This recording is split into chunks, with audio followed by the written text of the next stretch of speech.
Assalamualaikum warahmatullahi wabarakatuh. Selamat pagi teman-teman, selamat pagi Pak. Di sini saya akan mempresentasikan hasil kerja saya, yaitu peran kimia dalam proses pencarian nikel.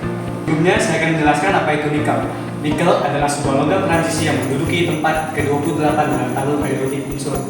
Memiliki sifat fisika dan kimia yang membuatnya menjadi komponen berharga dalam berbagai aplikasi industri. Nah, dalam upaya untuk mengeksploitasi potensi sumber daya alam, peran kimia menjadi sangat penting dalam proses pencarian, ekstraksi, dan pemrosesan nikel. Nah, peran kimia yang muncul dalam tahapan identifikasi dan analisis teknik-teknik seperti spektroskopi serapan AAS atau spektroskopi massa MS digunakan untuk mengidentifikasi dan mengukur konsentrasi nikel dalam sampel. Nah, selanjutnya yaitu ada metode pengolahan nikel menggunakan proses kimia.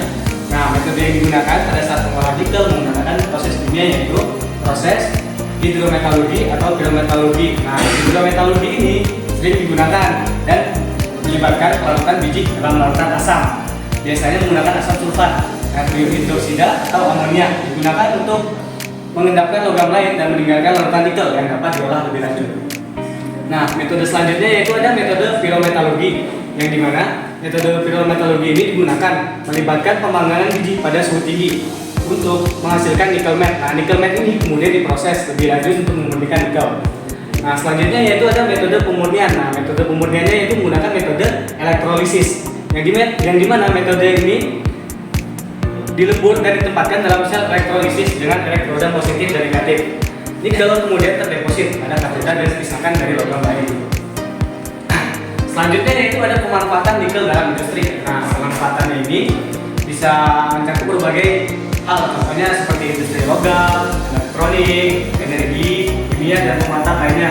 Nah, contoh-contohnya itu industri elektronik. Nah, lapisan nikel ini sering digunakan pada komponen elektronik, terutama pada kontak dan konektor, yang dimana nikel ini memberikan ketahanan terhadap polusi.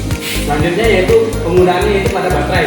Nah, nikel ini fungsinya bisa juga digunakan sebagai pembuatan baterai, yang dimana contoh salah satu baterainya itu baterai ABC atau baterai mobil listrik ataupun motor listrik.